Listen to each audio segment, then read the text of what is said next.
মানুষ প্রতিনিধি পরশুদিন দিল্লির সব থেকে অভিজাত বাঙালি এলাকা চিত্তরঞ্জন পার্কে একটি ঘটনা ঘটেছে।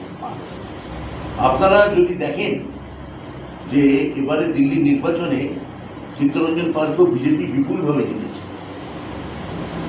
এবার সেখানে গত পরশুদিন চিত্তরঞ্জন পার্কের বিখ্যাত মাছের বাজার, সেখানে গিয়ে সেখানকার বীরপুঙ্গবের দল তারা বলছেন যে এখানে মাছ বিক্রি করা যাবে না, মাংস বিক্রি করা যাবে না, আমিষ কিছু বিক্রি করা যাবে না। স্বভাবতই ওখানকার যারা বাঙালি মানুষ আছেন, দীর্ঘদিনের বাসিন্দা, তারা কেউ কেউ আছেন যারা হয়তো ওপার বাংলা থেকে চলে আসা লোক, তারা অবাক হয়ে বলেছেন যে কেন এখানে যাবে না। তখন ওখানে বলেছি পাশে মন্দির আছে। তখন ওরা স্বাভাবিকভাবে বলেছেন তাহলে মন্দিরকে একটু সামান্য সরানো হোক, কিন্তু আমাদের খাদ্যাভ্যাস আমরা কি করে, বাঙালিদের খাদ্যাভ্যাস আমরা কি করে বদলাবো। কিন্তু তারা সে কথা শুনতে নারাজ। এবার বলছে তারা প্রয়োজনে বলক প্রয়োগে যাবে।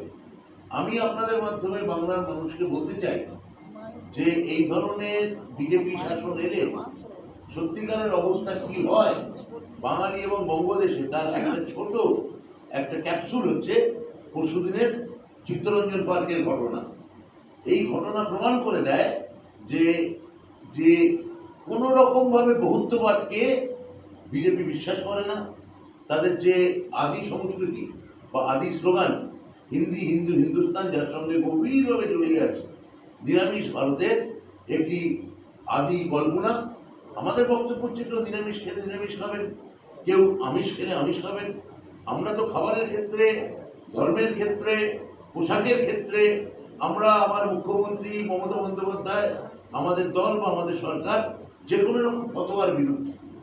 তা এই ফতোয়াগুলো কিন্তু প্রায় একটা মধ্যযুগীয় শাসকের মতোই আমাদের উপর চাপানো শুরু হয়ে গেছে।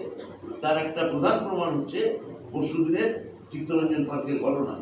এটা আমি আপনাদের মাধ্যমে বাংলা এবং বাঙালিকে বিশেষভাবে সতর্ক এবং সচেতন করতে চাই। এটা ভাষাই বোঝে, তা হচ্ছে অস্ত্রের ভাষা। এর অস্ত্রের ভাষার বিরুদ্ধে যে ভালোবাসার ভাষা একটা হতে পারে, অস্ত্রের বিরুদ্ধে যে ভালোবাসা জয়ী হতে পারে, হিংসার বিরুদ্ধে যে প্রেম জয়ী হতে পারে, যে চৈতন্যদেবের কথা আমার মাননীয় সাংসদ বললেন, তার মূল কথাই ছিল এক ধরনের সামাজিক বিন্যাসের ক্ষেত্রে রেজিস্ট্যান্স ঘটানো। এবং সেই রেজিস্ট্যান্স তৈরি হচ্ছে, তার মূল দর্শনই হচ্ছে ভালোবাসা, প্রেম। তো নিকষিত হেন